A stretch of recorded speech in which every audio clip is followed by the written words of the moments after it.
comment faire pour utiliser la loi de l'attraction à son avantage? Parfois, on comprend la loi de l'attraction, on comprend son fonctionnement, on entend parler autour de nous, on entend parler des réseaux sociaux, sur les vidéos, sur YouTube, etc. Mais on ne sait pas comment l'utiliser. Dans cette vidéo, je vais te donner 3 piliers sur lesquels tu dois t'appuyer pour utiliser la loi de l'attraction à ton avantage. Parce qu'il faut-il le préciser, la loi de l'attraction fonctionne en permanence, un peu comme la loi de la gravité. Donc, si tu essayes de sauter d'une œuvre, inévitablement, tu vas te retrouver au sol. C'est ainsi que fonctionne la loi de l'attraction. Donc, avant la fin de cette vidéo, tu auras 3 piliers sur lesquels tu dois t'appuyer pour utiliser la loi de l'attraction à ton avantage et attirer tout ce que tu veux. Après avoir expérimenté et lu plus d'une dizaine de livres sur la loi de l'attraction, dans cette vidéo, je vais te donner 3 piliers uniques, il n'y a pas d'autres, sur lesquels tu dois t'appuyer pour utiliser la loi de l'attraction à ton avantage et attirer tout ce que tu veux. Je dis bien tout ce que tu veux. Donc, reste jusqu'à la fin et c'est parti. Alors, le premier levier qu'on va voir ici, sur lequel il faut s'appuyer pour utiliser la loi de l'attraction, c'est une loi sur laquelle dépend la loi de l'attraction, c'est la loi de la vibration. Parce que s'il n'y a pas de vibration, il n'y a pas d'attraction. Tu attires ce dont ta vibration est en phase avec ces choses-là. Tu ne peux pas vibrer à la vibration de la richesse et tu n'es pas riche. Tu ne peux pas vibrer à la vibration de la haine, tu attires l'amour. La loi la plus importante, la loi primordiale même, c'est la loi de la vibration.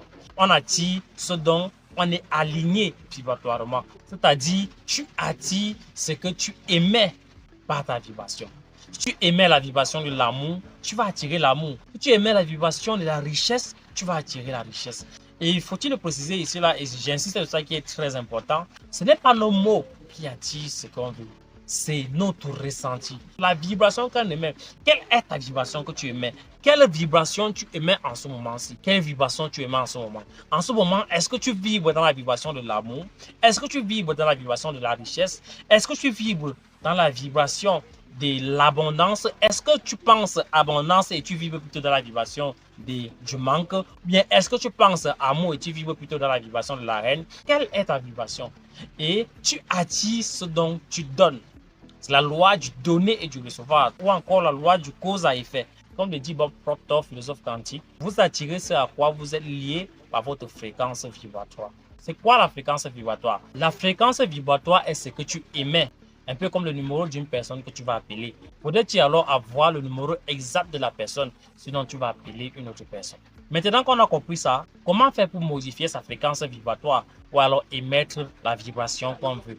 Parce que je le précise encore, la vibration est la loi primordiale sur laquelle repose la loi de l'attraction. Alors tu vas voir, c'est simple, la loi de la vibration dépend d'un fait qui est très important, qui est ton ressenti ou encore tes émotions. Et qui nous amène à notre deuxième pilier qui sont les émotions. Donc je ne peux pas contrôler les choses, mais je peux contrôler mes émotions et ainsi contrôler mon ressenti. Et ainsi contrôler ma vibration que j'émets et ainsi contrôler ce que j'attire par la loi de l'attraction. S'il y a une seule chose que tu dois retenir dans cette vidéo, c'est comment tu te sens. C'est contrôler ton ressenti. Qu'est-ce que tu ressens en ce moment? Est-ce que tu te sens bien? Est-ce que tu te sens super? Vous voyez, le fait de dire que je me sens super, ça modifie déjà ma vibration. Le fait d'exprimer que je me sens bien, il y a certains gens qui bannissent le pouvoir des affirmations. Les affirmations sont très importantes parce que c'est en répétant les choses qu'on impacte notre subconscient. C'est en répétant les choses qu'on peut implanter ce qu'on veut dans notre subconscient. C'est vrai, tu vas un peu te sentir un peu frustré, on ne va pas se mentir. Parce que si tu es dans une vibration basse, tu vas un peu te sentir un peu frustré. Mais ne cède pas cela parce que pour élever ta vibration, tu dois surmonter ces vibrations-là sur lesquelles tu es. Tu dois traverser ces vibrations avant d'élever ta vibration. Donc, ce qu'il faut contrôler, c'est contrôler ses ressentis, contrôler ses émotions, contrôler ce qu'on émet.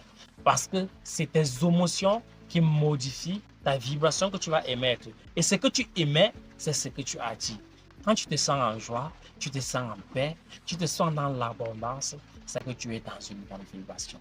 Mais maintenant, faut-il rester toujours dans la joie? Non, loin de là. Tu es déjà dans une fréquence d'amour, tu es déjà dans une pensée du bonheur, tu es déjà dans une pensée de partage, tu es déjà dans une pensée de gratitude, la gratitude d'ailleurs qui est vraiment la façon d'élever rapidement sa fréquence, qui est la façon la plus importante pour élever sa fréquence. D'après Jerry et Esther, ceux qui sont les premiers à nommer la loi de l'attraction. Puisque quand tu es en paix, quand tu es en joie, quand tu es dans l'abondance, c'est que tu es en train d'attirer des choses positives. Mais maintenant, pour attirer ce que tu veux, il faut fixer tes pensées focaliser tes pensées de façon consciente sur ce que tu veux.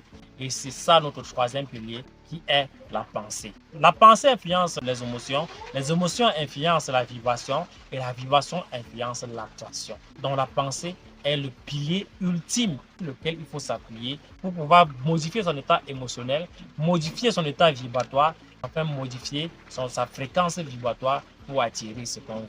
Comme le dit Nightingale, 99% des gens pensent que pensent. Mais faudrait-il alors contrôler ses pensées? Faudrait-il orienter ses pensées sur ce qu'on veut? Quand tu orientes tes pensées sur ce que tu veux, ça active un fait qui est très important, qui est l'imagination. D'après Einstein, l'imagination est plus importante que le savoir. Et l'imagination permet à ton corps de ressentir que la chose que tu veux est déjà réalisée. Il faut le préciser, le cerveau ou encore notre subconscient ne fait pas la différence entre l'imaginaire et le réel. Pour voir que ton cerveau ne fait pas la différence entre l'imaginaire et le réel, pense juste au dernier cauchemar que tu as fait récemment. Ce n'était pas réel, pourtant ton cerveau a cru que c'était réel. Lorsque tu imagines que quelque chose est déjà réalisé, ton cerveau va croire que c'est réel. Et là, ton cerveau va transmettre à ton corps une émotion positive. Et ton corps va transmettre une vibration positive. Et par la loi de l'attraction, tu vas attirer tout ce que tu veux. Donc voilà pour les 3 piliers sur lesquels il faut appuyer pour utiliser la loi de l'attraction à son avantage que j'avais à te donner dans cette vidéo. Donc laisse-moi un gros pouce bleu si tu as appris quelque chose et abonne-toi si ce type de contenu t'intéresse. Et c'était Alpha Sylvain. Soyez éveillés et conscients pour un monde meilleur. On est ensemble.